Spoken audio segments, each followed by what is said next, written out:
Hello, and welcome to Opening Bars. Paul McCartney has said that this song, Lady Madonna, is a tribute to women everywhere. He was inspired by a photo of a Vietnamese woman nursing her child over the caption Mountain Madonna, which appeared in the January 1965 issue of National Geographic. Musically speaking, there is a number of different influences in this piece. Journalist John Harris highlights the significance of McCartney's salute to Elvis Presley, and also identifies the similarity of the Mills Brothers' technique of four singers mimicking brass instruments, something the Beatles also do here. As for the genesis of this song, Paul has said, "Lady Madonna was me sitting down at the piano trying to write a bluesy boogie-woogie thing.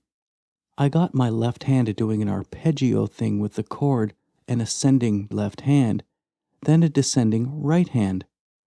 I always like that, the juxtaposition of a line going down meeting a line going up. That was basically what it was. It reminded me of Fats Domino for some reason, so I started singing a Fats Domino impression. It took my voice to a very odd place." Ringo recalled that when they came to record this track, the Beatles consulted producer George Martin on how to recreate the sound that Humphrey Lyttelton had achieved on the 1950s classic Bad Penny Blues. Martin told Ringo to use the brushes on the snare. And although the main riff is not lifted verbatim per se, Paul's stylistic imitation of Johnny Parker's piano playing too is quite evident. Let's look at the harmony.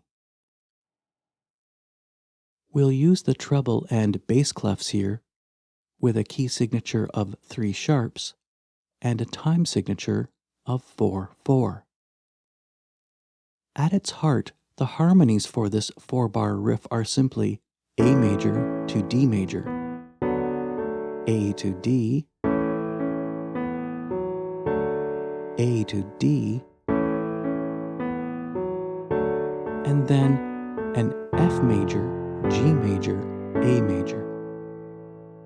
I realize that an F sharp does not appear in that D5, but Paul does sing F sharps later in his vocal line. The A tonic is presented throughout, sustained in the treble voice, which could be called an inverted pedal tone. It's also interesting that we would expect, perhaps, a typical blues turnaround here in measure 4, maybe a 5-4-1, but we unexpectedly get 3 major chords in a row, a flat 6 to flat 7, 2 chords borrowed from the parallel minor scale, returning to the 1 in the major.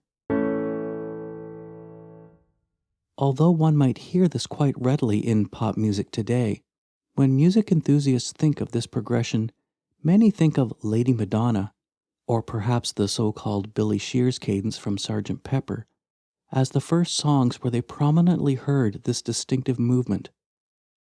I suppose its closest relative would be the so-called Backdoor Progression, as described by Jerry Coker, a minor 4-7 to flat 7 to 1. Except in this case, the D is dropped as the root to form that flat 6 triad in the major.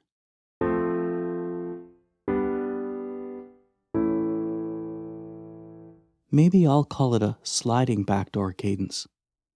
What do you think? Leave a comment.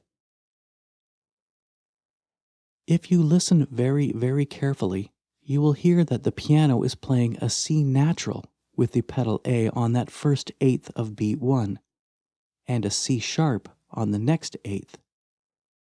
Here is the audio excerpt. Let me play that again so you can really hear it. This is somewhat disguised by that B natural grace note, which happens almost simultaneously with that C4.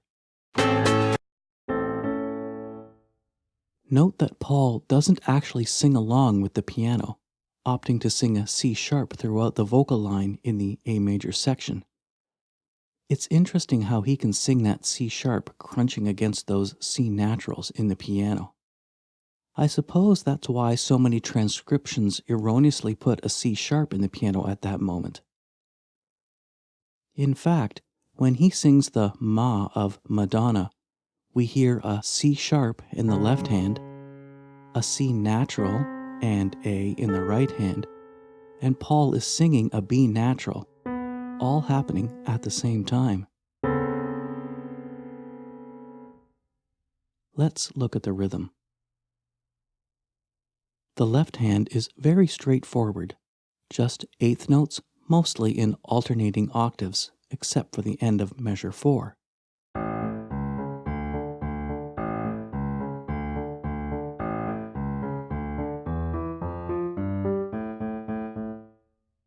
As for a stylistic performance, you will certainly wish to make the lower notes of the octave leap resonate with more sound volume. Some notate this as a tenuto, or small hold, on the lower note and a staccato on the upper note. But I don't like that because a tenuto may subtly change the duration of the stressed note. Others may notate this with slurs, meaning that the lower notes will slightly overlap the playing of the second note, which will then be separated from the next iteration. I think that's just notationally messy. Personally, I just remove the beam from the eighths, writing them as pairs. I think that's the cleanest representation. The right hand has 3 different rhythmic patterns, and measures 2 and 3 are nearly identical. The first bar has a syncopation which accommodates the words quite appropriately. Measure 2 is straight eighths, resting on a half note. Measure 3 repeats the pattern but extends the idea in quarters, while the bass passes through the E.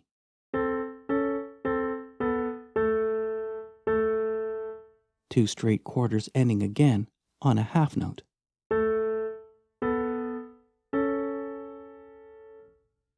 Overall, this is very uncomplicated. Do take note, however, that Paul adds the subtlest of stylistic variations throughout his performance, like the additional A3 with his thumb, which I've notated here in measure 1. Now, let's put it together.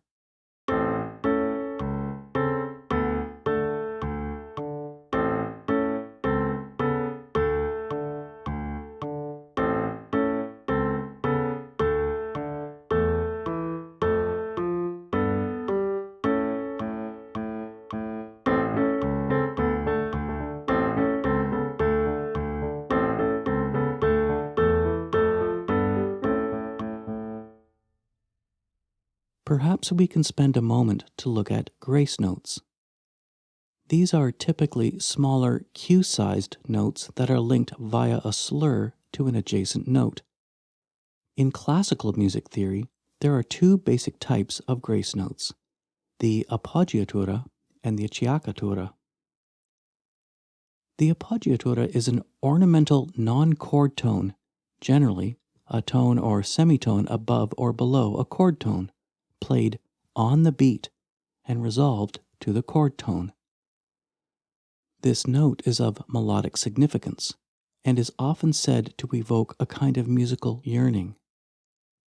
I think you hear this all the time in many pop vocal performances, but contemporary sheet music would more likely write it out with proper notes and rhythms. Typically, if you see a slash through the cued grace note stem, it is likely an Acciaccatura. It too bears the same properties as the Appoggiatura, but is not melodically important. Therefore, it falls before the beat and is generally executed quickly before the essential note of the melody. A perfect example of this is, of course, here in Lady Madonna. However, if you look closer, it's actually even more interesting. The B natural is the Acciaccatura. To the C natural, But the C natural itself is almost like an Appoggiatura, although it too is not really significant to the melody because Paul doesn't sing it. The subsequent C natural in the bar is a chromatic passing tone. This is fascinating stuff. A possible exercise for your musical enrichment would be to actually lift and play Bad Penny Blues, which Paul McCartney himself may have even done, perhaps. My transcription of these opening bars is a bit different than the Eddie James arrangement of 1956. Notice that I've added significantly more grace notes to better approximate the playing style on the original recording. Let's go.